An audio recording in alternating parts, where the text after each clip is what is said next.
Buenos días a todos. Les damos la bienvenida el día de hoy a la sustentación de trabajo de grado de los doctores Marcela Vélez y Juan David Borges, cuyo trabajo se titula Como lo ven en la diapositiva.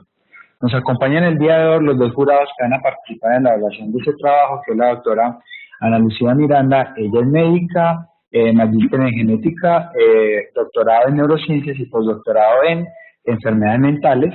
Va a ser nuestra primera jurado interna.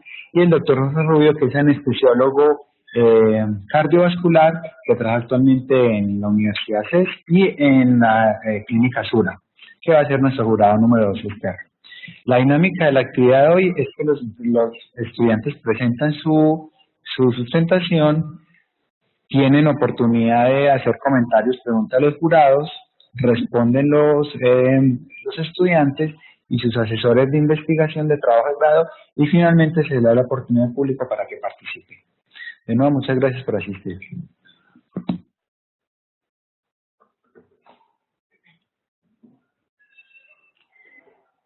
Muy buenos días para todos. Mi nombre es Marcela Vélez, soy residente de tercer año de Anestesiología y Reanimación de la Universidad de Antioquia, y en nombre de mi compañero, y para mí es un gusto presentarles este que es el producto de nuestro trabajo de investigación, pero también el producto del trabajo de todo un grupo interdisciplinario de profesionales que trabajaron para permitir que se diera.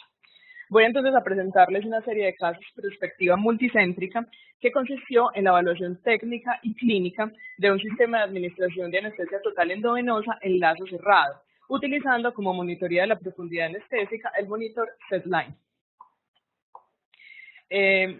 Lo hicimos pues en compañía, mi compañero Juan David Borges y yo, y nuestros directores del trabajo de investigación fueron el ingeniero Juan Manuel Fernández y los profesores de la sección de anestesiología de la facultad, el doctor Fabián Casas y el doctor Javier Francisco Gómez, aquí presentes en el auditorio, y a quien también les agradezco pues su asistencia.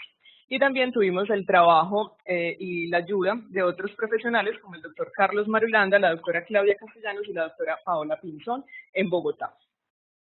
Para entrar ya en materia, vamos a empezar hablando sobre la anestesia total endovenosa o TIVA. Para administrar esta técnica de anestesia hay varias posibilidades.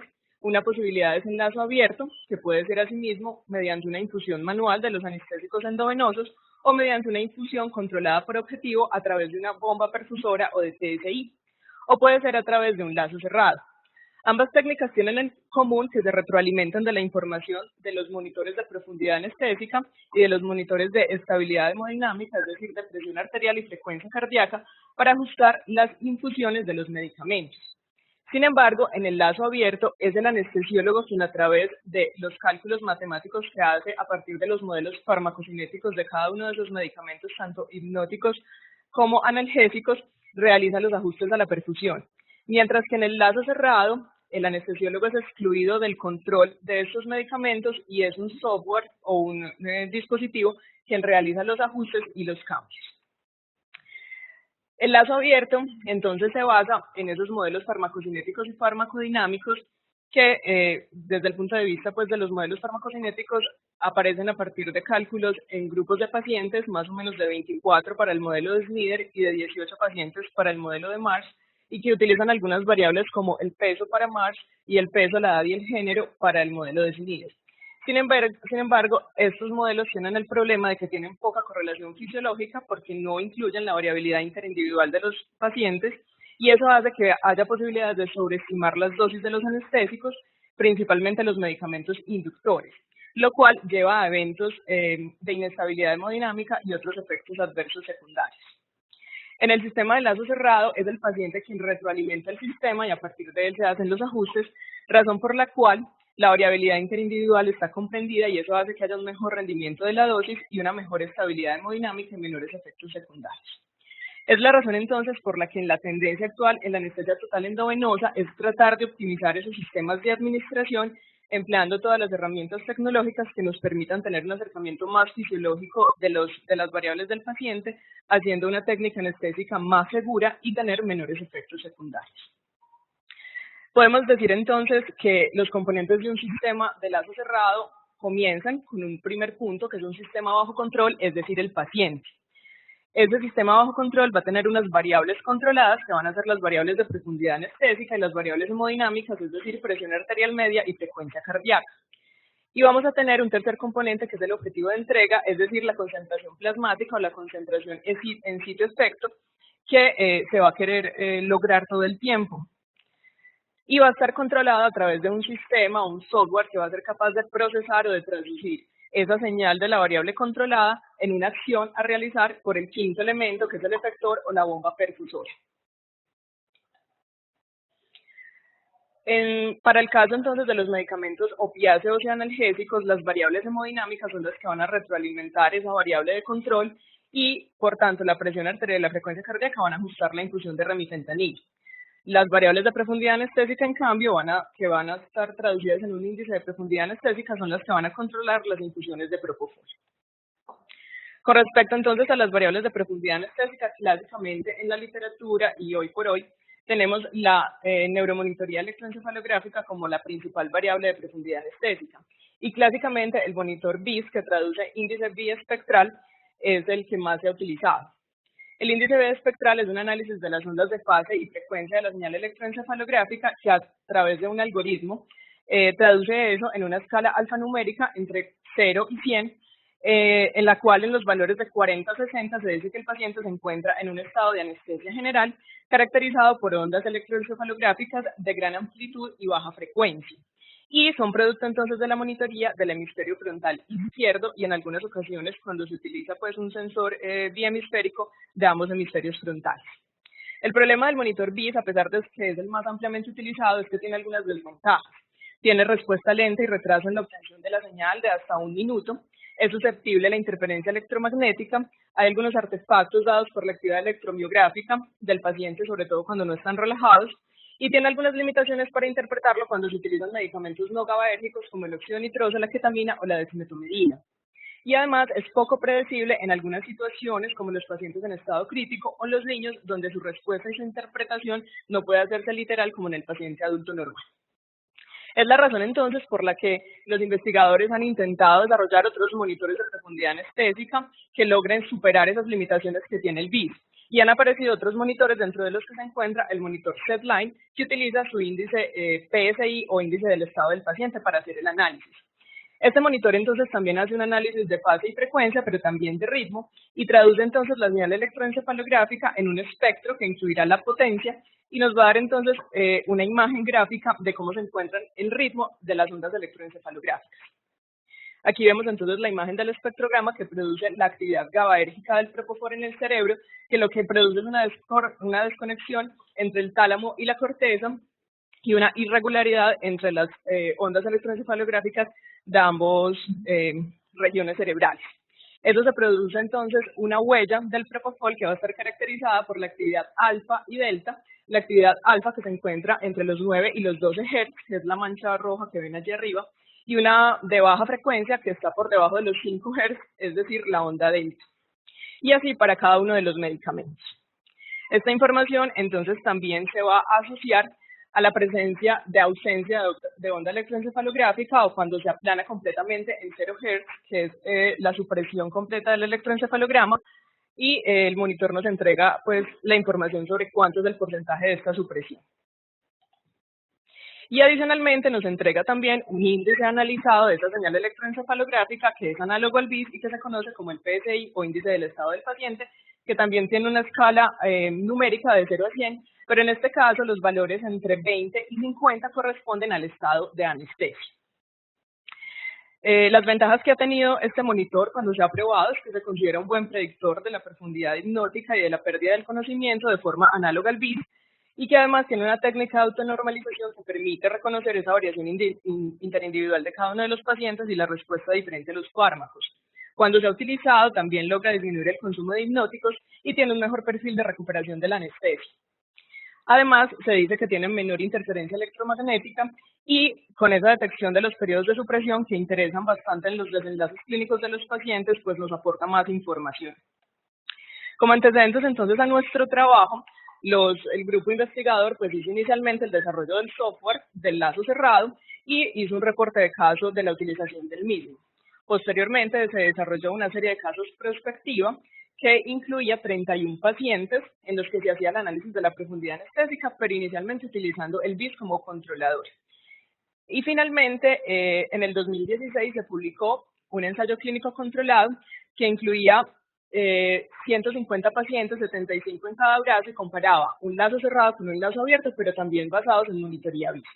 Posteriormente, entonces, lo que se hizo fue adaptar el sistema a la monitoría de profundidad anestésica utilizando no el BIS, sino el PCI, y como objetivo entonces nos propusimos evaluar cómo se comportaba ese sistema desde el punto de vista técnico y clínico para un sistema de lazo cerrado basado en propofol y remifentanil en un grupo de pacientes adultos que fueron llevados a anestesia general en cirugía no cardíaca en diferentes instituciones del país.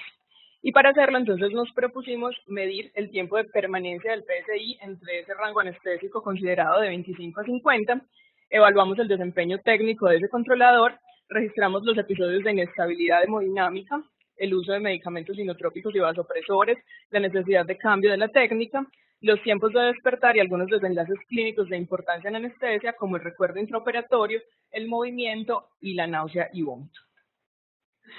¿Cómo lo hicimos? Entonces diseñamos un estudio observacional prospectivo que consistió en una serie de casos multicéntricos, ya que se realizó en 2 instituciones del país, una la IPS universitaria en su sede ambulatoria y el Hospital San José en Bogotá. E hicimos la recolección de los datos de los pacientes entre marzo y diciembre del 2016. Incluimos entonces pacientes que fueran adultos entre los 18 y 65 años, que tuvieran una clasificación ASA 1 o 2, que fueran llevados a cirugía electiva no cardíaca de riesgo bajo o intermedio, bajo anestesia general. Y excluimos aquellos pacientes que fueran llevados a cirugías emergentes o urgentes, que estuvieran en estado de gestación, que reportaran alergia a alguno de los medicamentos hipnóticos que íbamos a utilizar y a los opiáceos, que tuvieran obesidad mórbida por encima de 40 de índice de masa corporal y que se requiriera un bloqueo analgésico preoperatorio. Hago la aclaración de que esto se incluyó como un criterio de exclusión porque al momento de la inducción anestésica los bloqueos analgésicos o anestésicos previos podrían comportarse como factores de confusión, principalmente para el control de la infusión de remifentanil. Cuando se hacía bloqueo intraoperatorio o en el posoperatorio, esto no se consideró criterio de exclusión porque ya en ese momento el sistema de lazo cerrado ya tiene el control del mantenimiento de la infusión. Y finalmente los pacientes que no consintieran participar en el estudio. Nuestro estudio entonces fue avalado por el Comité de Ética de la Facultad de Medicina, quien consideró que cumplía con las normas de ética para investigación en humanos y recibimos su acta de aprobación para realizar la investigación. ¿Qué era lo que hacíamos? Entonces, una vez el grupo de investigadores verificaba los criterios de elegibilidad, se hacía la firma y el acto de consentimiento informado, y ya el día de la cirugía en la sala de procedimientos se tomaba un acceso venoso periférico que se conectaba a 2 llaves de 3 vías. El paciente era trasladado a la sala de cirugía y allí se hacía monitoreo de la pulsoximetría y el tensiómetro de presión arterial no invasiva que estaba conectada al monitor ROS, que tiene en sus módulos también el mismo monitor de profundidad anestésica. Y ambos monitores, o el mismo monitor está conectado a su vez al sistema de lazo cerrado. Se colocaba el sensor de 4 canales propio del SedLine y hacíamos monitoreo adicional con los otros monitores dispuestos en el quirófano de capnografía y electrocardiografía. Una vez confirmábamos que hubiera adecuada conexión del módulo de lazo cerrado con los sensores detectados de las señales de monitoreo, el anestesiólogo debía ingresar los datos antropométricos al sistema para iniciar los primeros cálculos en el momento de la inducción y se iniciaban las infusiones. Una vez entonces se lograba la inducción anestésica, por elección del anestesiólogo se hacía control de la vía aérea, ya fuera con intubación endotraqueal o manejo con dispositivos supraglóticos según la situación quirúrgica y la decisión del anestesiólogo, y se llevaba al paciente a la fase de mantenimiento en el intraoperatorio. Una vez terminaba la cirugía, se suspendían las infusiones y se llevaba a cabo la extubación previa confirmación de la reversión de la relajación neuromuscular, también dependiendo de la situación de cada paciente. Y finalmente, todos los pacientes eran trasladados a la unidad de cuidados posanestésicos, donde eran vigilados por el grupo investigador hasta 2 horas del posoperatorio, después del posoperatorio. Este entonces es el sistema con el que manejábamos con todos los módulos integrados, compuesto por el monitor, que como les decía incluye pulsoximetría, tensiómetro y el monitor de profundidad SedLine, el computador, que es un computador diseñado específicamente para las especificaciones del software que utilizábamos, y las bombas perfusoras, que estaban también diseñadas específicamente para el sistema. y que incluían entonces 2 jeringas perfusoras de hasta 60 mililitros, una para propofol y otra para remifentanil, independientemente cada una y en vías diferentes pues, de la vena. Estas jeringas perfusoras, como pueden ver, tienen alarmas pues, auditivas y visuales, además muestran la tasa de perfusión y nos muestran cómo está ocurriendo pues, la perfusión minuto a minuto. Esto es entonces como se conformaba realmente nuestro lazo cerrado, el paciente que es el sistema bajo control, las variables de profundidad anestésica y de variables hemodinámicas en el mismo monitor, la concentración plasmática objetivo que era ajustada según las necesidades por el software controlador, y esto es pues la interfaz o la aplicación de la misma, y las bombas perfusoras que utilizamos. Con respecto a los sensores del monitor, al sistema se le programó entonces que tuviera un objetivo de PSI entre 20 y 50. El PSI era registrado por el sistema cada 10 segundos, pero solamente tomaba decisiones de ajustes de las tasas de perfusión después de 30 segundos. Esto es una manera pues, de estabilizar la señal y estar seguro que no se está ajustando la perfusión a medidas que son inadecuadas. Este es entonces el sensor del PSI que tiene pues las especificaciones de su fabricante. Corresponde a 6 electrodos, 2 en la línea media del paciente, una que es el polo a tierra y otro que es el electrodo de referencia, y 2 electrodos, uno que corresponde pues a la ubicación frontopolar 1 y 2 de cada uno de los hemisferios, y los frontotemporales 7 y 8. Estos sensores están pues unidos y hacen parte de un mismo sistema. Son autoadhesivos, desechables y solamente pueden ser utilizados por recomendación del fabricante con una duración de 24 horas. Esta finalmente entonces es la imagen de nuestro monitor. Como pueden ver tenemos una curva de pulsoximetría, la variable pues de saturación de oxígeno, frecuencia cardíaca, y tenemos además una imagen de cómo se encuentra el estado de los electrodos. En los estados de los electrodos vemos que como una alarma de pérdida de la conexión del sensor o aumento de la impedancia, se ve una alarma de color amarillo en el caso de que haya desconexiones. Y acercándonos entonces a la pantalla tenemos el módulo de profundidad anestésica que nos muestra la señal para el hemisferio derecho e izquierdo de la señal electroencefalográfica no procesada. El índice como tal ya procesado con su comportamiento a través del tiempo nos da información del porcentaje de electromiografía, nos da información de cuánto está la tasa de supresión en el último minuto, es un valor numérico de 1 hasta 10, idealmente debería estar en 0, el porcentaje de artefactos que nos habla de la impedancia, y además nos da información de cómo se encuentra el borde espectral, es decir, la frecuencia en la que se encuentra el 95% de las ondas electroencefalográficas, tanto para el hemisferio izquierdo como el derecho. Como pueden ver en esta imagen que pongo aquí, hay una clara asimetría entre ambos hemisferios. El burst suppression, entonces, en el espectrograma se caracteriza por ser esta línea negra, y los momentos de desconexión son las líneas blancas en las que hay pérdida de la señal. Y el borde espectral está graficado por esta línea blanca que ven acá. Y por tanto, por esa razón, entre 7.8 Hz se encuentra actualmente el 95% de las ondas electroencefalográficas en este hemisferio izquierdo. Esta entonces es la aplicación o la interfaz con su primer pantallazo en el que el anestesiólogo debe ingresar los datos antropométricos del paciente, confirma que las bombas estén adecuadamente unidas al sistema y además ajusta las dosis o las concentraciones que preparó de medicamentos. Nosotros utilizamos la concentración comercial del propofol, que es 10 miligramos por centímetro, pero el remifentanil sí podía ser ajustado según la preferencia del anestesiólogo, pero debía hacer entonces previamente el ajuste en el sistema. Y además se fijan pues las concentraciones in situ activo necesarias en el momento de la inducción a elección del anestesiólogo. Este entonces es el pantallazo de la aplicación ya en el momento en que las infusiones inician y nos dan la información sobre cómo están los targets de la concentración en sitio efectivo, cómo se ha comportado en el tiempo la infusión para ambos medicamentos y cómo se encuentra el índice de estado del paciente para ese momento, así como las variables hemodinámicas.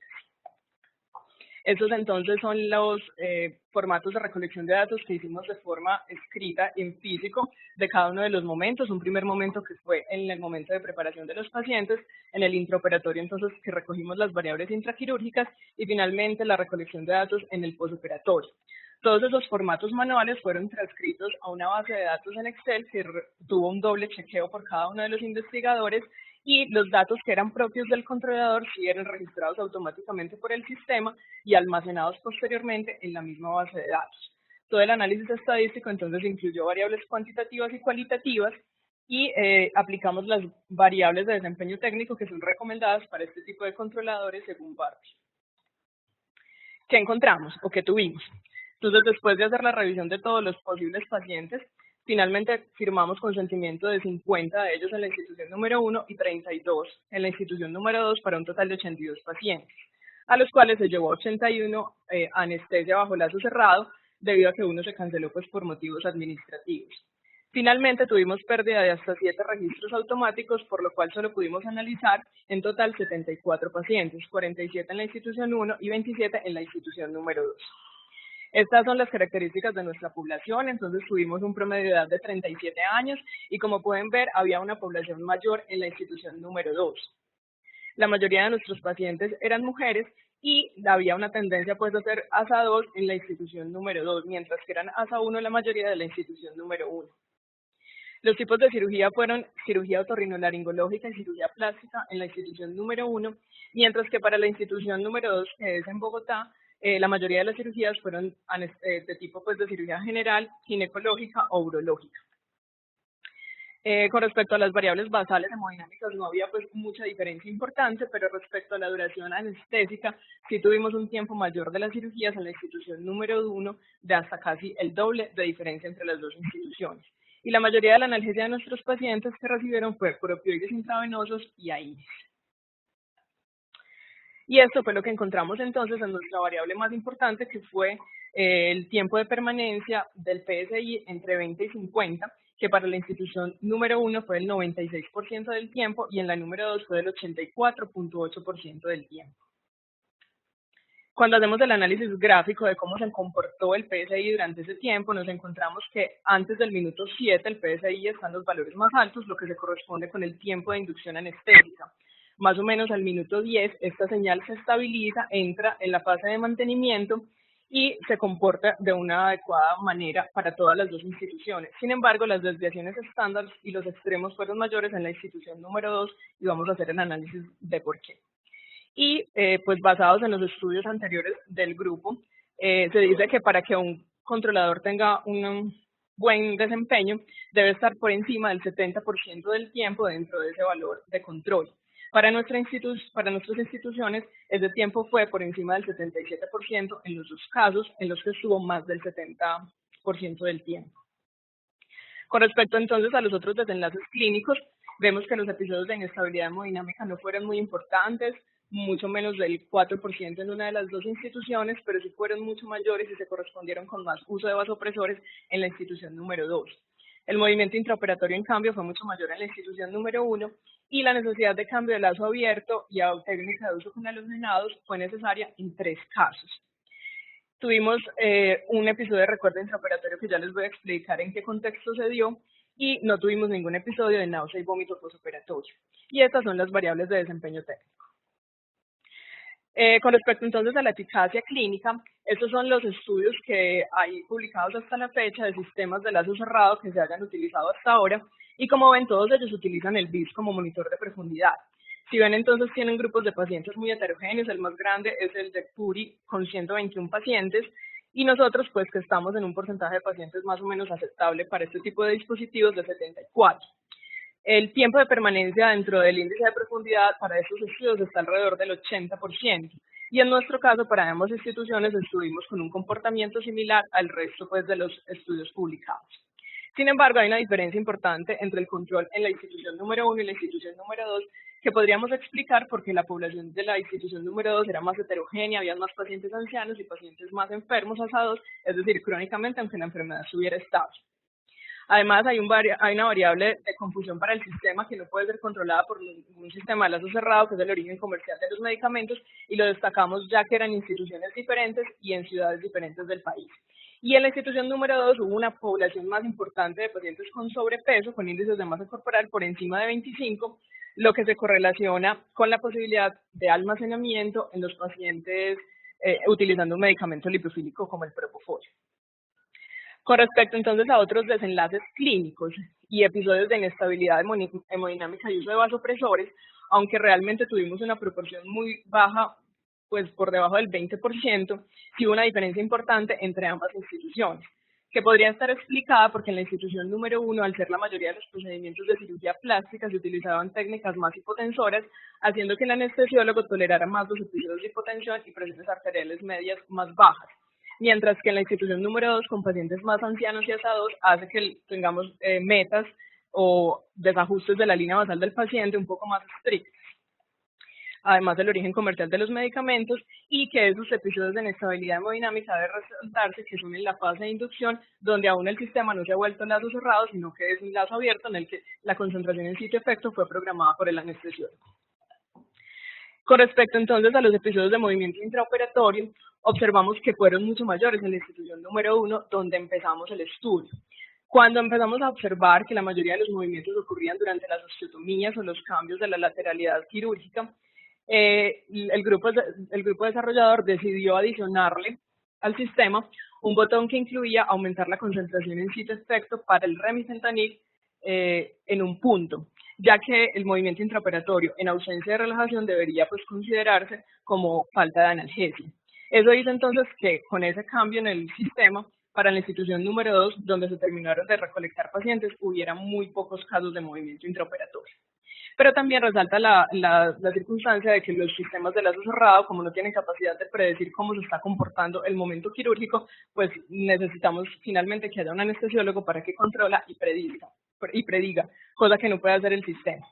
Tuvimos 3 episodios de necesidad de cambio de la técnica asociados con la pérdida de la señal del electroencefalograma y pérdida de conexión entre el computador y el monitor, y una situación de programación inadecuada de los datos que también hizo que corrigiéramos con límites de seguridad, de modo que las perfusiones no inician hasta que el sistema no esté seguro que los valores ingresados fueran los correctos y no hubiera pues cálculos inadecuados. Y finalmente hubo una violación al protocolo porque se incluyó un paciente críticamente enfermo y anciano en la institución número 2, que fue lo que llevó a que tuvieran que usarse técnicas con halogénados. Tuvimos un episodio de recuerdo intraoperatorio, pero este recuerdo intraoperatorio fue clasificado como clase 1 según la escala de Michigan, que nos dice que son solamente recuerdos pues auditivos aislados y fueron específicamente no relacionados con el sistema en evaluación, sino por la desconexión de línea venosa. Se dice que durante la administración de anestesia total endovenosa hay unos aspectos de seguridad que son evaluados y ya estudiados por el Sistema Nacional de Salud del Reino Unido. Se han reportado entre 2008 y 2009 89 incidentes, y de esos casi el 20%, es decir, 18 incidentes, están relacionados con las desconexiones de la línea venosa. Es la razón entonces por la que hay una debilidad en los sistemas de lazo cerrado, por las cuales el anestesiólogo no puede ser completamente excluido, y que incluyen entonces hacer unas revisiones de seguridad específicas que incluyen alarmas sonoras, sensores de presión cuando hayan cambios en las perfusoras, vigilancia activa de las líneas venosas, adecuada fijación de las mismas, y la utilización de válvulas antirreflujo. Y un aspecto muy importante es la experiencia que tiene el anestesiólogo utilizando esa técnica. Cuando se hizo pues como el aprendizaje de esta situación, no volvimos a tener ningún evento pues de desconexión, y aprendimos mucho de este evento. Cuando miramos entonces y nos comparamos con otros sistemas de lazo cerrado con respecto a los tiempos de extubación, estos son entonces los que les había presentado, e incluye la serie de casos del grupo que utilizó fue el monitor de BIM, y los tiempos de despertar están alrededor de los 9-10 minutos. Para nuestras instituciones estuvieron alrededor de los 8 y los 11 minutos, que es muy parecido a los sistemas previamente descritos. La náusea y vómito no se presentaron, lo que confirma entonces que el propofol es un potente antiemético, y pues es la razón por la cual las guías de náusea y vómito postoperatorio las incluyen como primera línea en profilaxis y rescate de la náusea, con un número necesario a tratar de 5 y con una disminución en el riesgo de hasta el 25% cuando utilizamos TIVA exclusivamente. Y con respecto al consumo de propofol, vemos que tuvimos unas necesidades de nuestros pacientes alrededor de 6 microgramos por kilo minuto, que ya han sido descritas en las fases de mantenimiento como la dosis en general que utiliza la población.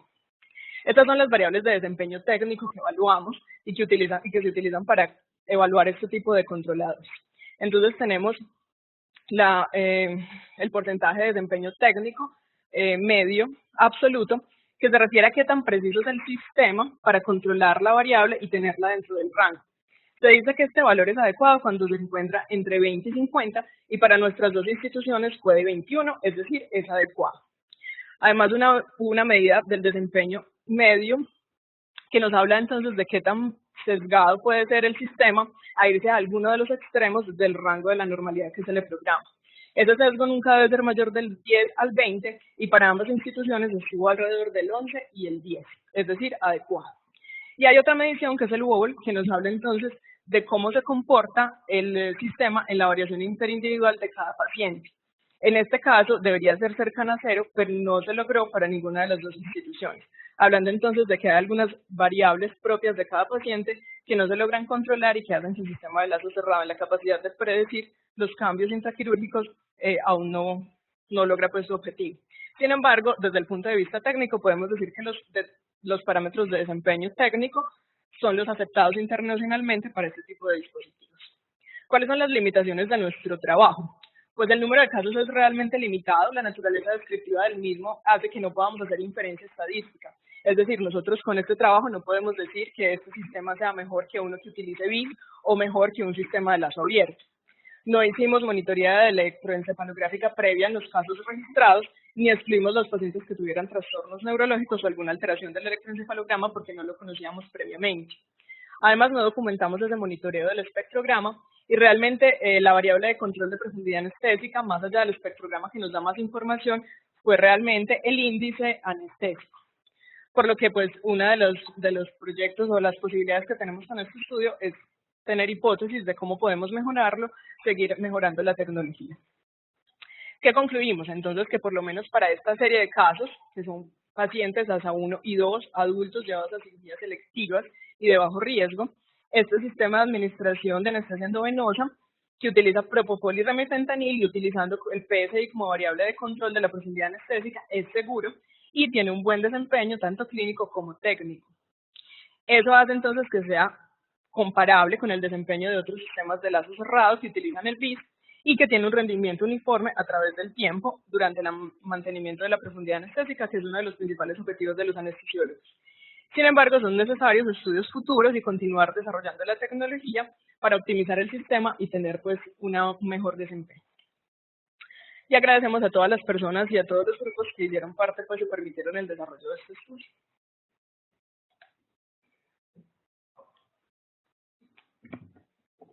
¿Preguntas?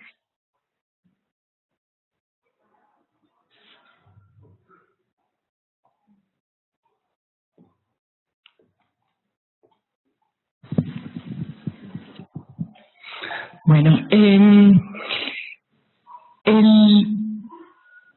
índice que arroja el setline, ¿qué aspectos tiene en cuenta? Bueno, doctora, realmente ese índice parte de un algoritmo que está patentado y que está oculto pues para la información general. Sin embargo, lo que sabemos es que incluye la tasa de supresión y el R1 y el L1, pues que son los electrodos frontopolares del sistema. Pero exactamente cómo lo hacen es lo que desconocemos por ser un algoritmo patentado. No, o sea, lo que me refiero es el índice PSI, pues tiene que tener en cuenta, tres aspectos, según lo que dice la descripción general de lo que es el monitor, ¿cierto? Entonces, por ejemplo, ellos hacen monitoreo bihemisférico. ¿Por qué razón?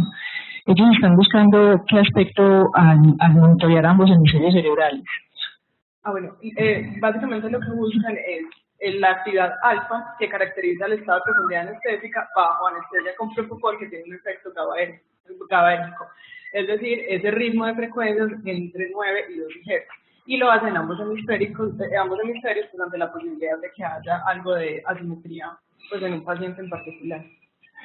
Ok, entonces cuando uno compara ambos hemisferios, lo que está mirando es si hay sincronía o simetría entre ambos hemisferios. Entonces cuando está bajo anestesia se espera que esa simetría aumente o su sincronización aumente o disminuye.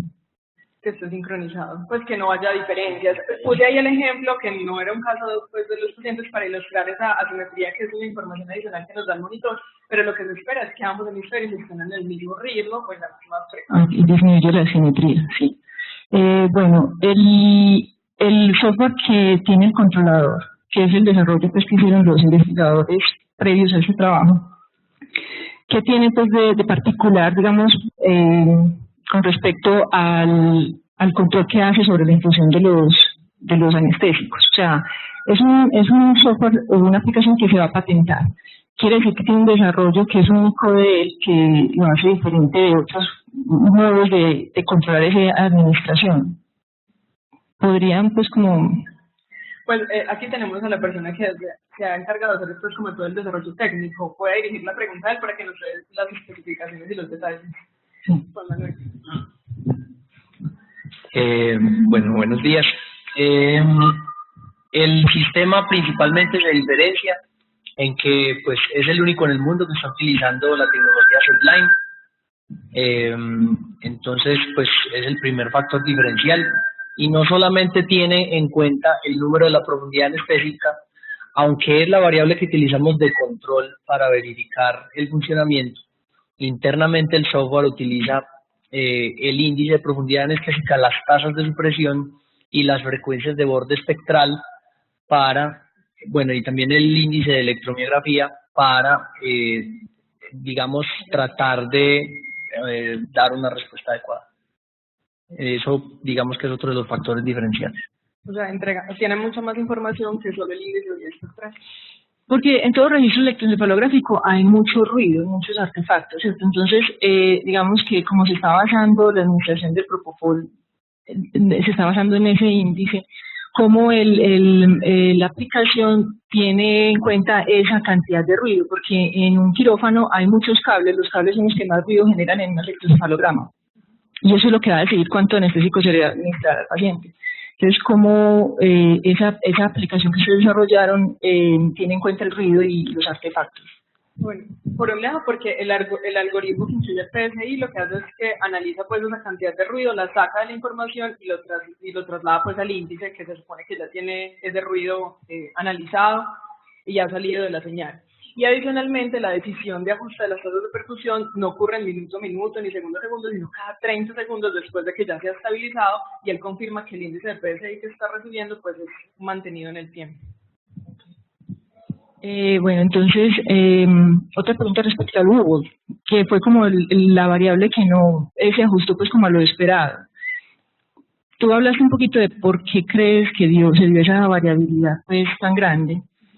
¿Crees que eso es importante desde el punto de vista clínico, va a tener alguna repercusión en el uso del sistema y cómo se mejoraría, o es algo pues que no, pues no? Bueno, realmente ese hallazgo lo tuvimos solamente en esta serie de casos. En la serie de casos con BID no tuvimos ese resultado ni en el lazo ni en el ensayo clínico controlado. Entonces fue un hallazgo que fue sorpresivo para el grupo investigador, pero que nos permite pues como plantear algunas hipótesis relacionadas con las infusiones de remifentanilo, que pensamos que para nuestra población podrían no ser las habitualmente pues descritas en la literatura, que tenemos otras características. El doctor Fabián creo que nos puede ilustrar un poquito más sobre esa variable. Yo creo que es de las más casi imposible de controlar desde el punto de vista de desempeño técnico. De hecho, corrijo algo, en el ensayo clínico se encontró ese resultado, que nunca se adaptó a un Google de cero. ¿Qué significa cero? O sea, ¿qué significa esa variable?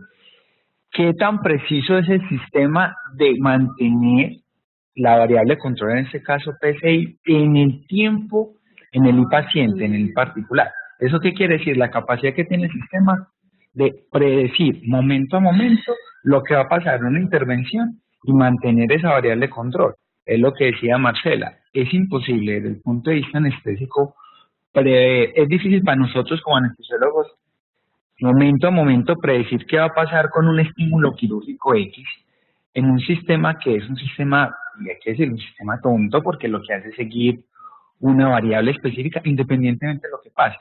La pregunta que hace la doctora es muy acertada en el sentido de que ¿qué implica que es imposible? Y de hecho, la mayoría de los sistemas nunca han demostrado una variabilidad entendida en el tiempo diferente a cero. Igual a cero, siempre ha sido diferente. ¿Justamente por qué? Porque el sistema cerrado el manejo de este tipo de sistemas debe ser dual, no debe ser completamente cerrado, ¿sí?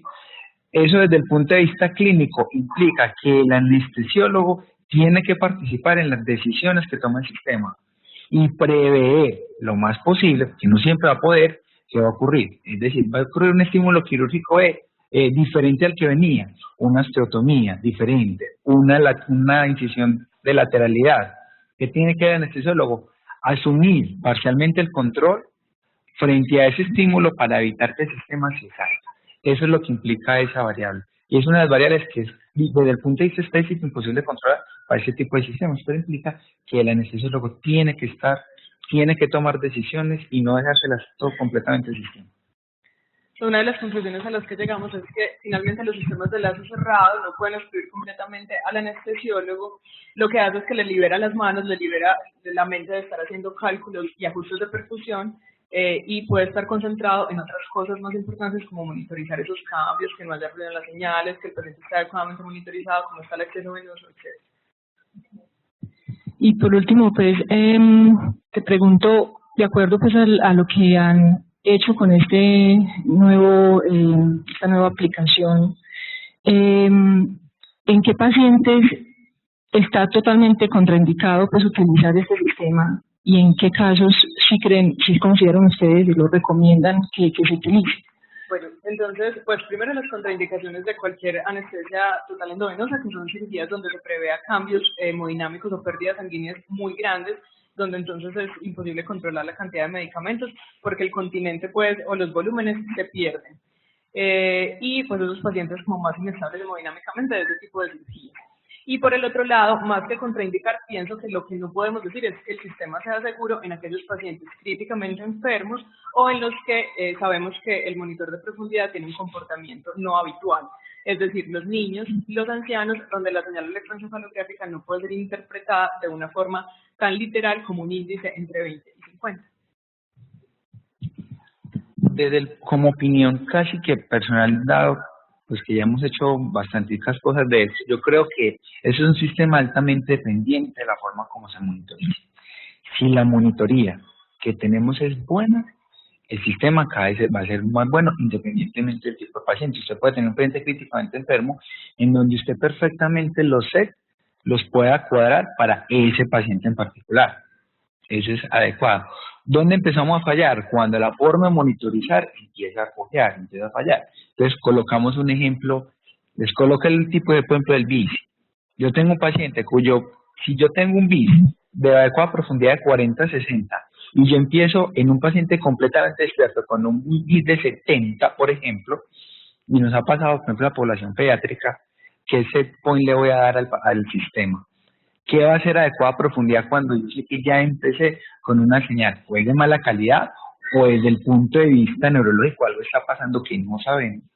¿Cómo le voy a decir al sistema, córrame con eso? O sea, de nuevo, la limitante grande, como le dijiste, como le preguntó la doctora, está determinada por el tipo de monitoreo. Yo creo que es donde está el futuro de esto, explorar qué otras mejores formas tenemos para hacer una adecuada neuromonitoría. Esa es la gran limitante de ese tipo. Cualquier sistema que hablemos de lazo cerrado. Porque esa era tu pregunta que me surgía. ¿Por qué ese SLINE? ¿Cierto? Porque es que hay un montón de monitores y hay un montón de índices, unos que se basan en la entropía y otro montón de índices que hacen ese monitoreo. Entonces, no sé pues qué razón también tuvieron para escoger específicamente este SLINE y no otro.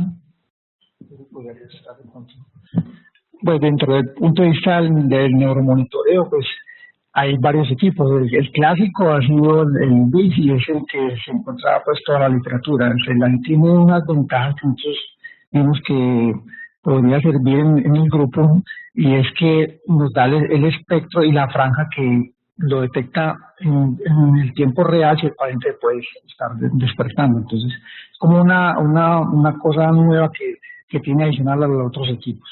Por ejemplo, la entropía tiene también muchas ventajas. Es decir, la entropía te permite a ti en tiempo casi que real, sin entrar en el algoritmo matemático, porque la entropía se basa en que toma la onda electroencefalográfica, se le hace un análisis de Fourier y él detecta más o menos cuál es el porcentaje de ondas beta, alfa, delta y teta, y te da la profundidad. Cuando hacen estudios, pues ya con el BIS y la entropía en la medicina basada en la evidencia, pues no encuentra como grandes diferencias, pero uno desde el punto de vista fisiopatológico, por lo que uno cree que origina el despertar intraoperatorio, uno pensaría que la entropía también puede ser un equipo pues interesante. Pero en realidad lo que nosotros sí vimos en el SLINE era esa posibilidad de detectar en tiempo real que el paciente estuviera despertando y la posibilidad de los espectrogramas, que es como el mapa que deja cada anestésico en la actividad electroencefalográfica. Buenos días. Mi nombre es Jorge Ruiz, médico anestesiólogo. Varias cosas para considerar. La primera, la técnica intravenosa desafortunadamente desafortunadamente en Medellín no es muy utilizada. Entonces me parece interesante que se están generando trabajos de este tema en nuestras poblaciones, porque como en todo nos toca extrapolar, nos son unas características diferentes. Primer punto a resaltar. Segundo, ya Pacho lo dijo, me parece interesante que sea online, porque los que hemos utilizado BIS desde hace mucho tiempo, sabemos que tenemos que estar pegados del paciente y cuando se nos disparó el BIS, ya estamos colgados. O sea, la respuesta del Cellline, por lo que he leído, porque no lo he utilizado desafortunadamente, es mucho más rápida que con el BIS. Es la posibilidad de un recuerdo o de un movimiento en ciertos momentos, pues creo que deben ser más predecibles con el Cellline que con el BIS. Segundo punto a resaltar. Tercero, es interesante ver pues el asa cerrada y la modificación que hicieron cuando había un estímulo nuevo o del otro lado. Me parece interesante esa estrategia que utilizaron. Y acá me surge una pregunta y como una sugerencia. Si uno va y mira el desarrollo de la anestesia actual, pues la anestesia multimodal, ustedes la utilizaron, pero afortunadamente los grupos se complementan, ¿cierto? Lo que ustedes hicieron mucha cirugía general, mucha ginecología y mucha ortopedia, los otros lo hicieron. O sea, el trabajo tiene esa cosa interesante también, poblaciones complementarias. Totalmente válido lo de la estabilidad hemodinámica.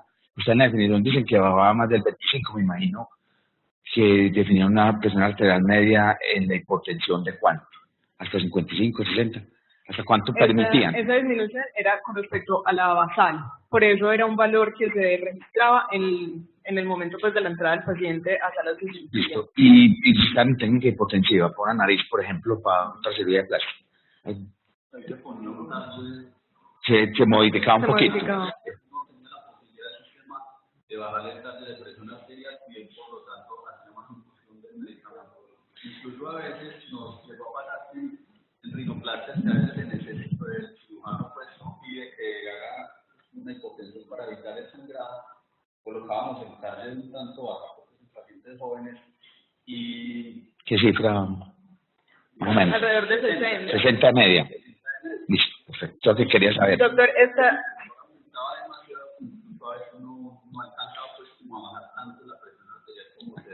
Entonces, lo que ustedes dijeron, el anestesiólogo es necesario porque si le dijimos que al 25 ya hay que poner un vasopresor, entonces decimos, no, esto es una nariz, bajó un poquito más del 25, pero no aguantémonos y no le pongamos. O sea, me parece eso también interesante como resaltar del protocolo. Bueno, lo primero es en la aplicación, el cardio de presión arterial es como una variable que se podía ajustar ahí dependiendo de la necesidad del anestesiólogo. Sí, de acuerdo a las cifras basales, pues, exacto, de ingreso, digamos. Y esa disminución del 25% era para registrar episodio de registrar y no tratar. La decisión de tratar era del anestesiólogo del cardio. Listo, perfecto. Entonces yo digo que es interesante que en esas técnicas multimodales cada vez usamos más regionales. Y las regionales son generalmente preoperatorias, ¿sí? Y generalmente son anestésicas, ¿sí? Como técnicas únicas o técnicas multimodales. Ustedes no hacen mucha ortopedia, probablemente por eso, ¿cierto? En la institución 1. Pero me parece que sería importante mirar cómo modificar, si le puso un bloqueo anestésico preoperatorio o en el momento de la inducción, para poder tener en cuenta en el algoritmo del REMI. Como hicieron si había un estímulo adicional, cómo modificar si tiene una anestesia regional prequirúrgica. O sea, es una recomendación para otra fase, no es para este trabajo. Ya entendí que en este lo hicieron postoperatorio. Realmente en este sistema nosotros reconocemos que hay dos fases, una fase de inducción en la que eso es un lazo abierto y una fase de mantenimiento en la que el lazo cerrado sí está funcionando y él tiene que ser capaz de darse cuenta que el paciente tiene adecuada analgesia si tiene bloqueo. Por eso el intraoperatorio no es tan importante. Eso afecta es la fase de inducción únicamente, que es un lazo abierto finalmente. Y lo que debe hacer el anestesiólogo, pues conceptualmente, es ajustar el target en el momento de la inducción. Pero para evitar esa confusión simplemente lo excluimos. Yo creo que es muy importante aclarar que esto es el equivalente a un piloto automático, es decir, así. Cuando el que maneja el avión al principio en el despegue, pues pasa lo mismo con la inducción, es decir, es abierta. Aquí el piloto comanda todo. Cuando estamos en el mantenimiento es cuando estamos arriba. y ya es cuando el equipo entra a trabajar. Ahí también cambia mucho el concepto porque nosotros como anestesiólogos pensamos qué tanto necesita el paciente para tener un buen nivel anestésico, pero acá es el paciente pasando la información de su actividad electroencefalográfica y de sus signos vitales que él decide qué tanto anestésico requiere. Y eso lo vimos con Juan Manuel y con las personas que han trabajado en este lazo cerrado, que él da la anestesia y muchas veces me dice, no, pero por Dios, ¿por qué está dando tan poquita infusión? Y es que el paciente realmente está requiriendo muy poco. Por eso nosotros tuvimos que poner como un punto de seguridad también. Hay veces que los requerimientos eran tan bajos que nosotros decidimos poner target mínimo de 2 para el Propofol y 2 para el REMI, de tal manera que si hubiera un estímulo de pronto inusual, el paciente no se fuera a despertar. Entonces, esos son dos aspectos muy importantes y obviamente se mantiene la retroalimentación de parte del anestesiólogo, sobre todo porque el anestesiólogo es el que ve en qué momento quirúrgico está, y segundo porque el equipo también en algún momento puede tomar decisiones que uno podría decir si no son las adecuadas. La doctora Paula tiene una opción.